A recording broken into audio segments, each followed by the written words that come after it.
Voilà, gloire à Dieu, soyez bénis dans le puissant nom de notre Seigneur Jésus-Christ. Je vous salue à tous mes abonnés sur ma chaîne YouTube, sur les réseaux sociaux, et je vous salue dans le beau nom de notre Seigneur Jésus-Christ. Soyez bénis dans le puissant nom de notre Seigneur. Eh bien, j'aimerais donc vous partager cette vidéo. Ça fait un petit moment que je n'ai pas fait de vidéo. Et j'aimerais donc vous partager cette nouvelle vidéo. Vous savez, je ne prêche pas mes pensées, je prêche la pensée de Dieu. Voilà, ce message vient du ciel que j'aimerais donc vous partager. C'est important, restez à l'écoute de cette vidéo, mes frères et sœurs. Tous les messages de Dieu sont importants. Alors nous avons tellement besoin d'écouter le véritable message de l'Évangile. Nous avons besoin d'écouter la parole de Dieu, nous avons besoin de nous exhorter avec la parole de Dieu, qui est la vérité. Alléluia. Que le nom du Seigneur en soit glorifié. Je vais rentrer directement dans le message que j'aimerais donc vous partager. Mes frères et sœurs, j'aimerais vous parler donc au sujet de notre Seigneur Jésus-Christ, par lequel lui-même nous a tracé le chemin. Jésus nous a tracé le chemin. Et de quelle façon il nous l'a tracé? En portant la croix sur le chemin de Golgotha. Jésus, notre Seigneur, portait la croix. J'imagine qu'elle devait être lourde. Et puis il l'a portée sur ses épaules. Et puis, donc le bois de la croix, j'imagine qu'il devait traîner sur le sol, sur le parterre, dans la poussière. Et lorsqu'il marchait, voici qu'il nous a tracé le chemin. Mais le véritable chemin par lequel tout chrétien doit passer par là. Un chrétien qui ne passe pas par là, qui passe pas par le chemin que le Seigneur nous a tracé, alors c'est qu'il se retrouve sur un autre chemin. Et l'autre chemin, c'est le chemin spacieux. Mais moi, j'aimerais vous parler du chemin resserré. La petite porte étroite, le chemin étroit, par lequel que l'Évangile et la vie chrétienne, ce n'est pas un long fleuve tranquille, ce n'est pas des pétales de rose, ce n'est pas, je dirais, un conte de fées. Non. Parce que là, nous allons rentrer dans le vif du sujet. Jésus nous trace le chemin. Il porte la croix sur le chemin de Golgotha pour être crucifié. Et comme je dis que tout chrétien doit passer par ce chemin, parce que c'est un commandement. C'est le commandement du Seigneur Jésus-Christ. Lui-même le dira. Celui qui ne porte pas sa croix n'est pas digne de moi. Alors si Jésus le dit, celui qui ne porte pas sa croix n'est pas digne de moi. Matthieu 16, 24. Jésus dira ceci. Celui qui veut venir après moi, qu'il renonce à lui-même, qu'il se charge de sa croix et qu'il me suive. Jésus nous dit qu'il faut un renoncement. Et c'est ce qui signifie ce chemin. Le chemin par lequel nous devons prendre. C'est renoncer à nous-mêmes. Qu'est-ce qu'un renoncement? La parole de Dieu nous dit à ce sujet qu'il nous faut perdre cette vie dans ce monde pour gagner celle-ci dans le ciel. Vous comprenez l'importance. C'est que réellement ce chemin nous signifie mourir. mourir au monde, mourir au péché. Comme il dira totalement l'apôtre Paul à ce sujet, c'est tellement important, mes frères.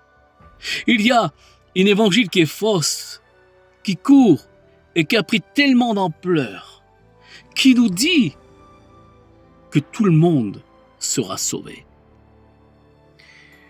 Lorsque nous regardons aujourd'hui par lequel cette fausse évangile elle avance de jour en jour, ce n'est pas étonnant. L'apôtre Paul nous a avertis qu'il y aura un autre évangile. Il nous parle d'un autre évangile, un autre Jésus, le Jésus de la religion. On va en parler de la religion. C'est tellement important, mes frères. Alors, le chemin que le Seigneur nous a tracé, c'est que nous devons porter notre croix. Beaucoup disent que porter sa croix, c'est porter sa misère. Non, pas du tout. Porter sa croix, et lorsqu'on parle d'une croix, quelle est la signification d'une croix? Quel est le symbole d'une croix? Eh bien, c'est un symbole de mise à mort. Lorsque nous voyons que le Seigneur a été crucifié sur une croix, on a mis à mort le Seigneur. Bien sûr qu'il a vaincu la mort, notre Seigneur. Mais il a été crucifié sur une croix. Et que cela nous signifie par lequel nous devons nous charger de notre croix, enfin aussi de crucifier la chair, crucifier le vieil homme. Parce que le vieil homme, laissez-moi vous dire qu'il ne vous vaut pas du bien, mes frères et sœurs. Non, non, non, non. Le vieil homme, il veut vous faire chuter. Parce que la chair est contraire à l'esprit. La chair ne peut pas se soumettre à la loi de Dieu. Alors celui qui marche selon la chair, alors c'est la mort. Alors l'importance, mes frères, à ce sujet, lorsque nous affranchissons ce chemin, c'est le seul chemin qui mène à la vie éternelle. Parce que, à ce sujet, comme il est écrit ici, dans Romains chapitre 8, au verset 5, ceux en effet qui vivent selon la chair s'affectionnent aux choses de la chair, tandis que ceux qui vivent selon l'esprit s'affectionnent aux choses de l'esprit. Et l'affection de la chair, c'est la mort, tandis que l'affection de l'esprit, c'est la vie et la paix. Pour avoir cette vie par laquelle il nous l'enseigne, l'apôtre Paul, c'est une vie d'esprit pour avoir la vie, pour avoir la paix. Mais là, il nous dit qu'une vie de chair, marchons selon la chair, c'est la mort assurée. Alors, à ce sujet, mes frères, à combien qu'il est important aujourd'hui? Il est question, bien sûr, d'obéir à la parole de Dieu. Parce que nous ne pourrons pas, je dirais, faire n'importe quoi dans ce monde. Nous ne pouvons pas vivre comme bon nous semble, c'est impossible. Il est question de prendre ce chemin que le Seigneur nous a tracé et crucifier le vieil homme, mourir au monde, mourir au monde, mourir au péché, mourir au monde, mourir au péché. Beaucoup de chrétiens n'ont pas pris ce chemin. Beaucoup de chrétiens, eh bien, ils s'éclatent dans le monde. Ils vivent dans le monde, mais à rapport le baptême qu'ils ont pris, parce qu'ils sont engagés religieusement à ce sujet. À cause du baptême d'eau, j'ai été baptisé par immersion, je suis un chrétien. Mais je peux vivre dans le monde, je peux aimer le monde, je peux m'éclater dans le monde. Mais j'ai été baptisé. Eh bien, laissez-moi vous dire à ce sujet, mes frères et sœurs, L'important, c'est que celui qui n'a pas pris ce chemin-là, eh bien, celui qui n'a pas pris ce chemin-là, celui qui n'a pas pris ce chemin par lequel il a été crucifié, parce que nous devons être crucifiés au monde, crucifiés au monde, crucifiés au péché, parce que le péché se trouve dans le monde, et celui qui aime le monde, laissez-moi vous dire, alors il s'affectionne au péché. Laissez-moi vous dire cela.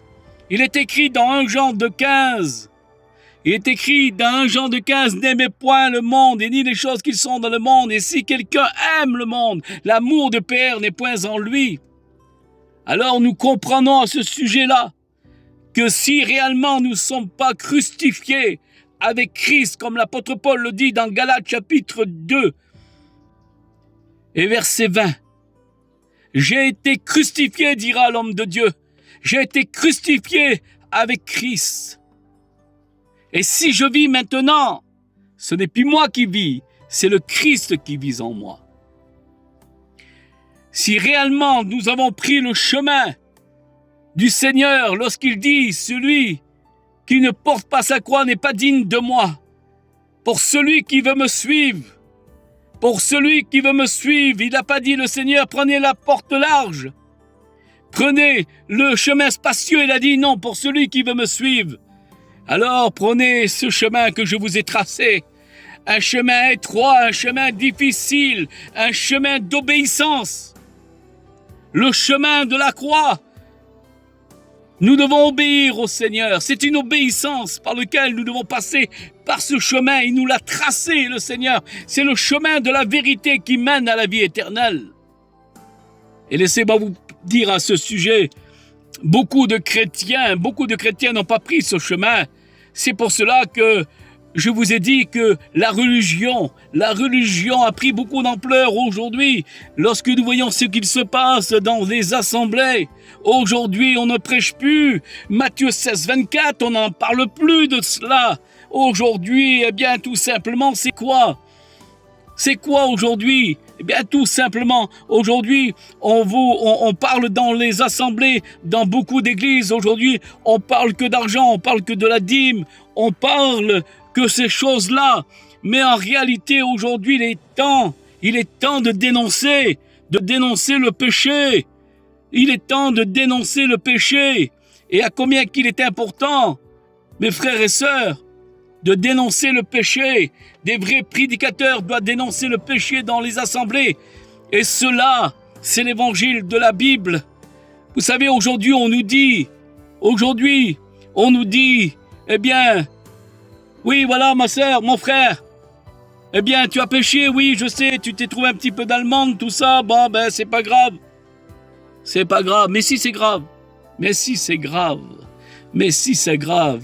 Ne donnez jamais accès à la chair, ne donnez jamais accès à ce moi-là, à ce vieil homme, parce qu'il pourrait être très dangereux dans nos vies.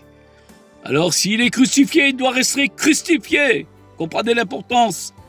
Nous devons vivre par l'esprit, non pas par la chair, parce que vivre par la chair, c'est la mort. Vivre par l'esprit, c'est la vie et la paix. Combien de chrétiens qui n'ont pas la paix? C'est normal, ils ne vivent pas par l'esprit. Ils ne pourront pas avoir la paix. Mais lorsqu'on vit par l'esprit, on a la paix. On a la paix, alléluia, même dans les difficultés, même dans les tribulations. On a la joie, parce que l'Esprit Saint est en nous. Que le nom du Seigneur en soit glorifié.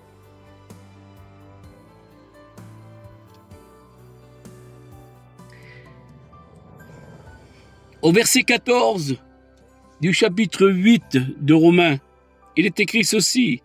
Car tous ceux qui sont conduits par l'Esprit de Dieu sont fils de Dieu. Quelle beauté, Seigneur. Tous ceux qui sont conduits par l'Esprit de Dieu, ce sont des fils de Dieu. À combien qu'il est important. Vous savez, l'apôtre Jean dira, prenez ça au sérieux, mes frères et sœurs, c'est très important. L'apôtre Jean dira, dans 1 Jean 3,8, celui qui pratique le péché, il est du diable. Alors laissez-moi vous dire à combien qu'il est important, mes frères. À combien qu'il est important de s'éloigner du péché. À combien qu'il est important que le péché soit notre ennemi.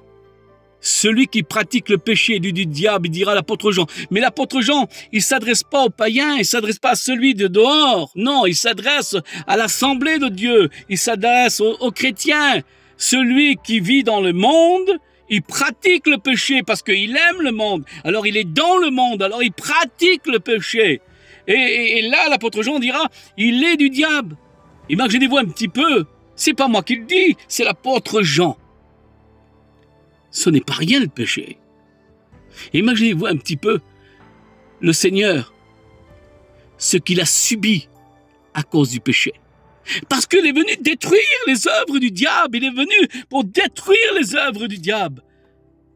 Alors il s'est donné à la croix pour cela. Il a souffert. Au prétoire, ils sont acharnés sur lui à coups de fouet. Ils l'ont crucifié sur une croix. Ils l'ont cloué à cause du péché. Il a souffert énormément, le Seigneur. Il a souffert l'agonie. À cause du péché, ce n'est pas rien le péché. Alors un chrétien doit vivre par l'esprit, une vie d'esprit. Et si nous vivons une vie d'esprit, nous sommes réellement des fils de Dieu, des filles de Dieu. Vous comprenez l'importance? Alors cet évangile qui court là, cet évangile fausse, que parce que nous avons pris l'engagement des eaux du baptême, c'est fini, après on peut vivre comme bon nous semble, c'est fini. Alors du moment qu'on a pris l'engagement du baptême, nous sommes baptisés par immersion, à partir de là on peut faire n'importe quoi, ce qu'on veut, alors nous sommes toujours sauvés. À cause du baptême, nous serons toujours sauvés à cause du baptême. Non, nuance, cela c'est une évangile qui est fausse. Ce n'est pas vrai, ce n'est pas vrai. Parce que si réellement, pour être sauvé, il faut obéir au Seigneur, il faut naître d'eau et d'esprit, comme il dira Jésus à Nicodème. Il faut crucifier ce vieil homme. Écoutez, mes frères, à combien qu'il est important? Écoutez ça, ce qu'il est écrit. Dans Galates, chapitre 5, verset Galates chapitre 5, verset 24. Écoutez ça, mes frères. Écoutez ça. Ceux qui sont à Jésus-Christ, ceux qui sont en Jésus-Christ, ont crucifié la chair avec ses passions et ses désirs. Ceux qui sont en Jésus-Christ sont morts au péché. Ceux qui sont en Jésus-Christ sont morts au monde. Comprenez le sens? Ça, c'est la parole de Dieu. Lorsqu'on voit des chrétiens qu'ils sont dans le monde et qu'ils s'éclatent dans le monde, laissez-moi vous dire que ils n'ont pas passé par le chemin véritable que le Seigneur Jésus nous a tracé. Ils ne sont pas dignes de Jésus parce qu'ils n'ont pas porté leur croix. Et à combien qu'il est important, Seigneur Jésus. Je vous prêche la véritable évangile de la Bible, mes frères. Et c'est totalement la vérité. Pour celui, bien sûr, qui aime encore le monde, il est temps de se repentir. Jésus revient. Jésus revient. Donc il est important de se libérer de ce monde. Ne plus aimer ce monde par lequel, logiquement, un chrétien, il est citoyen du ciel. Par lequel, lorsque nous naissons d'eau et d'esprit, notre Seigneur nous a préparé une place dans son ciel de gloire. Nous passerons l'éternité dans son ciel de gloire. Nous passerons l'éternité dans le royaume du Père. C'est là-haut notre demeure. Nous devons nous intéresser aux choses de l'esprit, aux choses de Dieu. Non pas aux choses charnelles, non pas aux choses de cette terre. Parce que vous savez, la chair, elle est attirée à la terre. D'ailleurs, elle a été façonnée et modelée.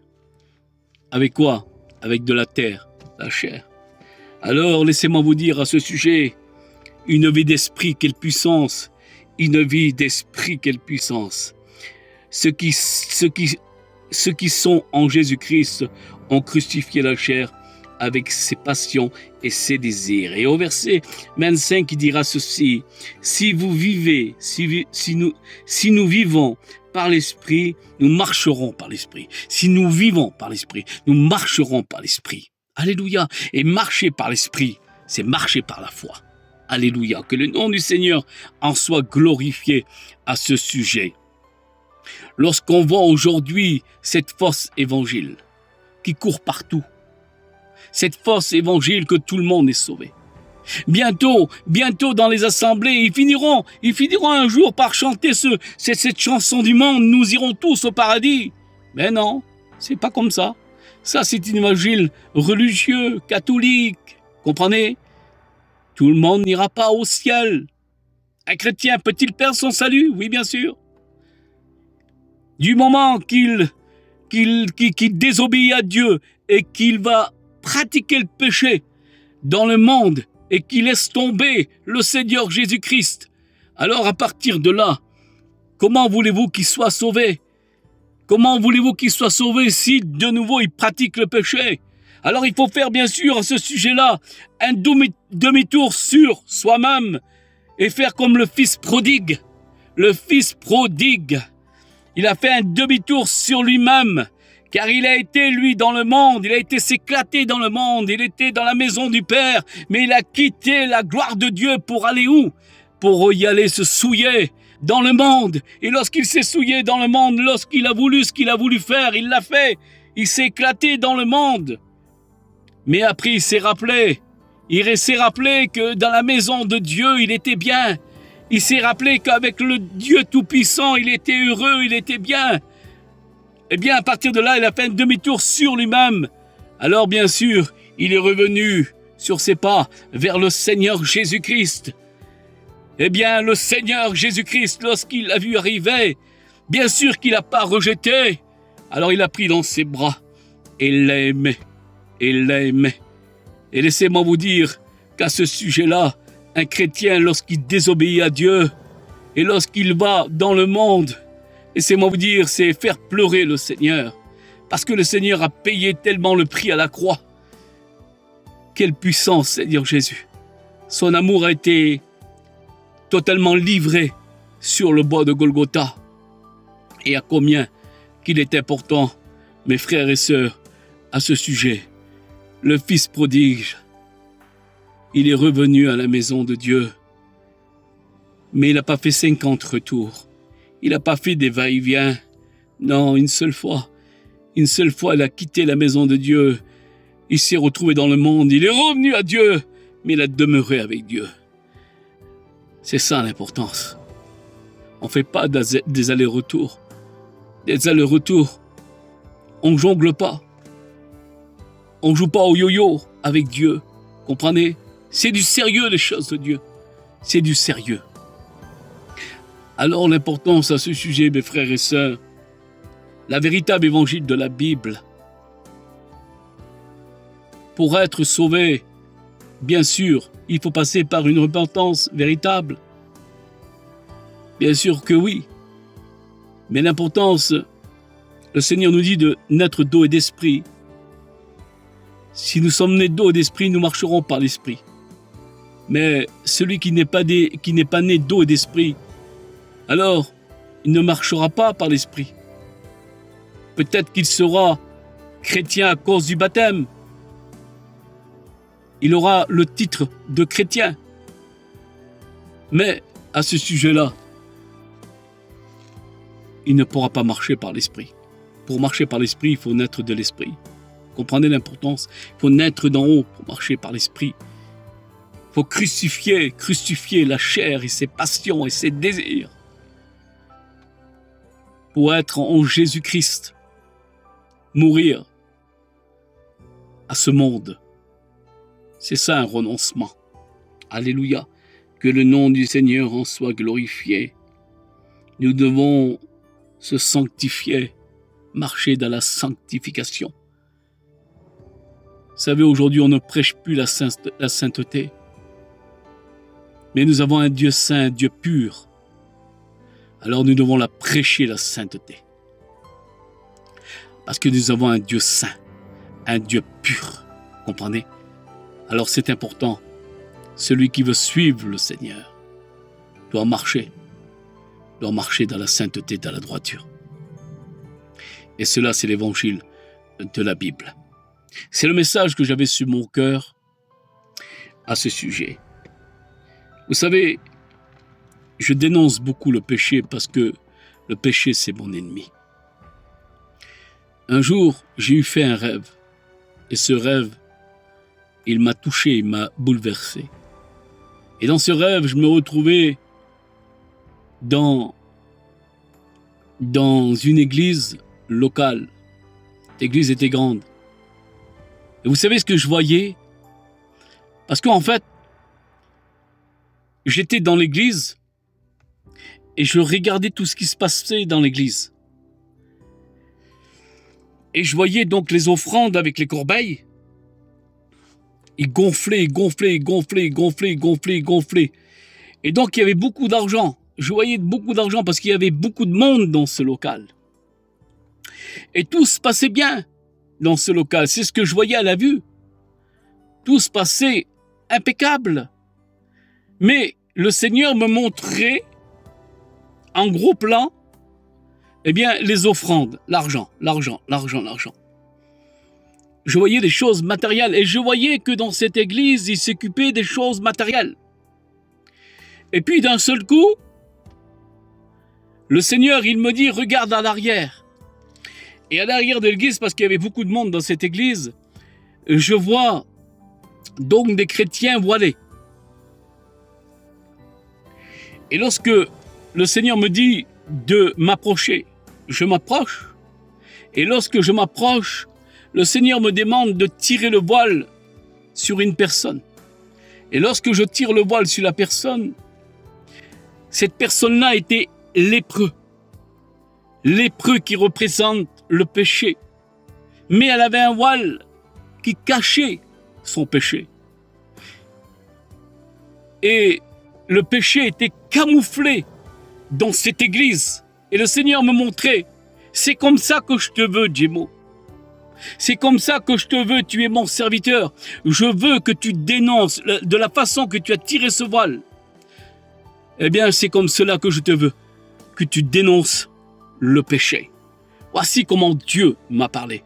Et depuis ce rêve que je fais il y a très très longtemps en arrière, j'ai toujours dénoncé le péché. Toujours dénoncé le péché. Parce que le Seigneur m'a montré que dans cette assemblée, le péché était camouflé. Le péché était camouflé. Pourquoi? Parce que les prédicateurs dans cette assemblée ne dénonçaient pas le péché. Et l'assemblée était en train de s'infecter à cause du péché, à cause de la lèpre. Ils étaient totalement en train de devenir un peu tous lépreux. Pourquoi cela? Parce que la lèpre, eh bien, c'est une maladie contagieuse. Il n'y a pas plus grande maladie contagieuse que le péché, mes frères et sœurs. Le péché contamine, il est contagieux.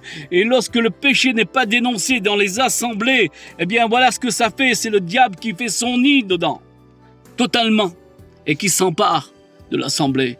Il est question de dénoncer les œuvres du diable. Il est question de dénoncer le péché, comme le Seigneur me l'a montré.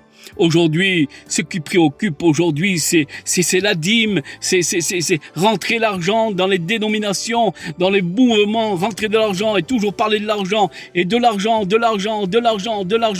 alors que beaucoup de chrétiens se meurent. Ils ont besoin totalement du désinfectant et l'on donne toujours, toujours cette sucrerie. Voilà, cette sucrerie, cet évangile qu'on vous prêche. Voilà, bien écoutez, si vous avez fait quelques fautes, bien écoutez, c'est pas grave, le Seigneur il pardonne. Aujourd'hui, ce qu'on a fait de Jésus, on en a fait un shampoing de la grâce. On en a fait un shampoing, une savonnette de la grâce. C'est ce qui se passe aujourd'hui dans ce monde religieux. Non. Les choses de Dieu, c'est du sérieux. Alléluia. Alors le chemin étroit que le Seigneur nous a tracé, c'est le chemin qui mène à la vie éternelle. Et je sais que parmi vous, beaucoup, vous avez pris, ce chemin que le Seigneur nous a tracé. Et pour celui qui n'est pas encore sur ce chemin, alors c'est pas encore fini. C'est pas encore fini. C'est pas encore fini. Il suffit de sortir du chemin spacieux et rentrer dans le chemin étroit que le Seigneur nous a tracé. Le Seigneur pardonne, bien sûr. Le Seigneur pardonne. Mais on n'en fait pas du pardon de Dieu une savonnette et un shampoing. Parce que cela, c'est ne pas respecter Dieu. Soyez bénis.